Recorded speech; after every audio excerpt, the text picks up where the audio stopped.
welcome back to my YouTube channel. So for today's vlog, mag-grocery haul tayo nung ating pinamili kanina sa Dali. So narito yung ating resibo. So matagal-tagal na rin tayong hindi nakapag-vlog. So magba-vlog din ulit tayo gawa nung pinsan ko. Nagre-request siya na kung pwede daw mag-vlog na daw ulit ako para magkaroon siya ng idea sa presyuhan sa pagtitindahan. Kasi nagtayo siya ng kanyang sari-sari store. So sana makatulong to sa kanya. Kaya naman mag-start na tayo. Ito yung ating pinamili kanina sa Dali. Meron tayo ditong Juicy Lemon, Coke mismo, Cito Solo at saka 4 na 1.5. Then meron din tayo ditong isang box. Ang total ng pinamili natin kanina ay 3,301. Ayan. So ayan, may yung iba may mga presyo na kung magkano yung bentahan para mabilis na lang. Ipapakita ko pala din muna sa inyo kung ano yung mga wala dito. So ayan, dito tayo sa ating mga noodles at saka sa ating pansit canton. Yan, kaunti na siya. Dito sa ating talagang naubos na. Kaya pa na pansit canton yung ating binili kanina at saka noodles dun sa Dali. Dito sa ating Juicy Lemon na cute size. Ang puhunan natin dito ay 10.75. Dati siyang 11 pesos. Naging 10.75. Ang bentahan natin dito ay 15 pesos. 15 pesos. Dito naman sa Coke mismo, nagmahal na to sa Dali. Ito yung ating Coke mismo. Ang isa ay 16.50. Tapos ang isang case 198. Ayan, nagmahal siya. Dati yata siyang 16 pesos lang or 15 lang mahigit. Ngayon ay naging 16.50 na. Pero hindi na natin siya babaguhin. 20 pa rin yung ating bentahan dito sa ating Coke mismo. So, ito lang yung nabili natin kaninang soft drinks kasi wala na ring Mountain Dew doon. Nagkaubusan na. Dito naman sa ating Cito Solo. Ayan, isang box yan. 12.50 ang puhunan natin sa Cito Solo. Bentahan natin ng 16. So, sa ibang tindahan, 13 yata ang isang piraso ng Cito. Ito naman ang good news dito sa ating Coke na 1.5. Dati siyang 62 pesos. Ngayon, bumaba na siya. Nabawasan siya ng 2. Naging 60 na lang ang isang 1.5. Ang bentahan natin dito ay 72. May tubo tayo na 12. I-share ko lang din tong ating Fresh and Natural Fragrance Mist Green. 79.75 ang isa. Bumili tayo ng 3. Ang bentahan natin dito ay 90 pesos. So, ito siya. Bagong product to ng Dali. 100 ml. Mabango yung amoy niya. Pang girl na girl talaga yung amoy niya. Ayan. Ang puhunan natin dito ay 79.75. Bentahan natin ay 90 pesos. Ito yung bagong product ng Dali. Ang bago nilang cologne. Before kasi ang mga cologne lang nila ay mga juicy cologne lang. Katulad nito. So ngayon meron na sila nito. Maganda siya. Tsaka sobrang bango. Ulitin ko lang, pang 90 pesos natin itong pabango na to. Yan. Patok to sa mga teenager, sa mga estudyante. Dito naman tayo sa ating box. Ito, halo-halo na to kung ano nang laman. Ito, bagong product din to ng Dali. Itong Coffee Huan. Dati kasi iba yung pinopromote nila eh. So, ayan. Ang puhunan dito, 5 piso. Bentahan natin ng 7 per sachet. Pang 7. Ayan.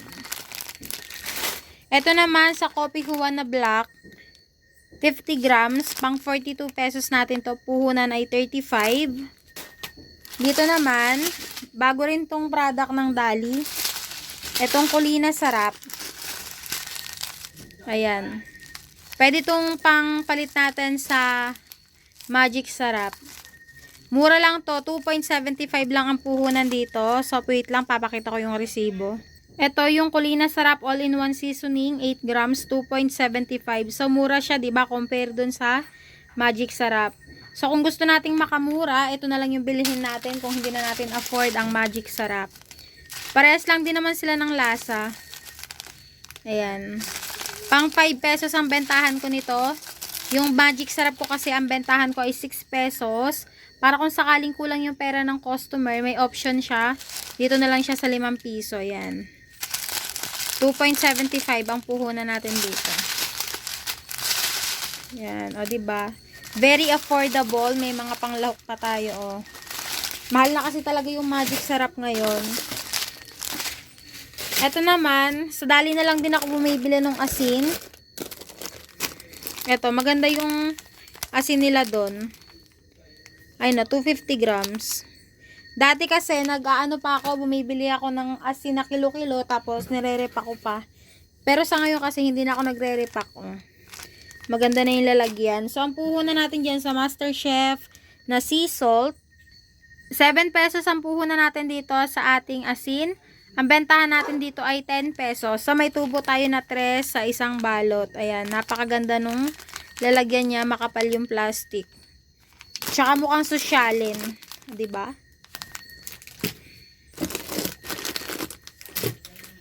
Yan, halo-halo yan. Mekos-mekos na yan, insan.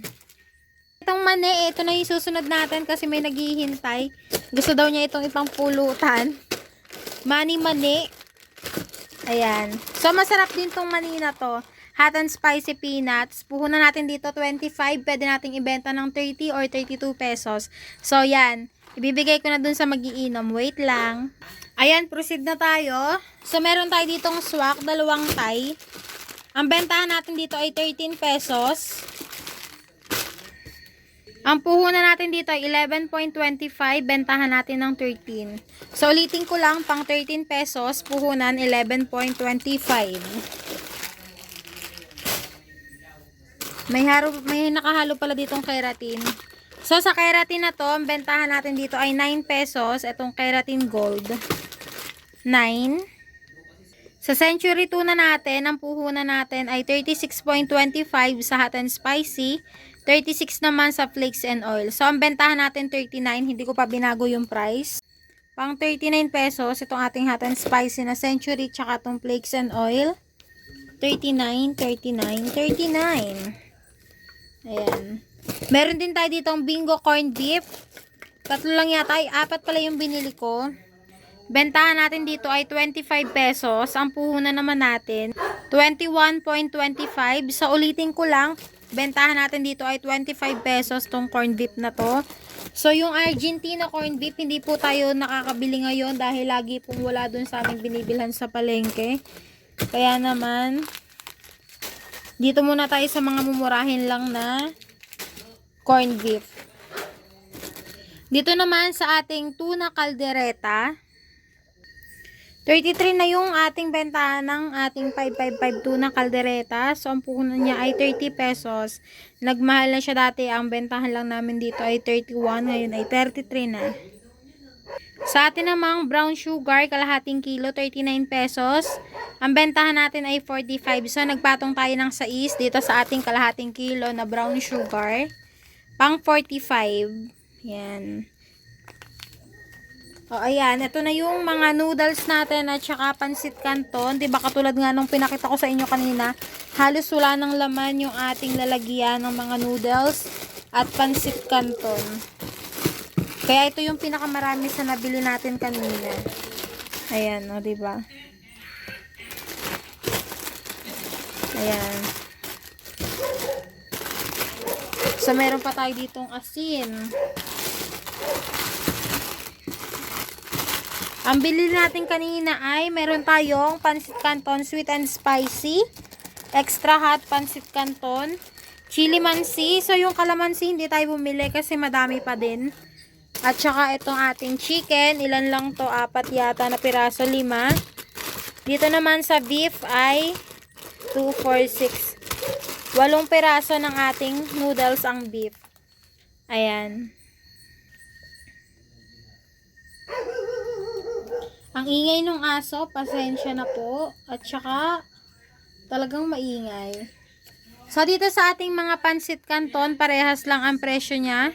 13.75. Ganon din sa chili mansi sa sweet and spicy.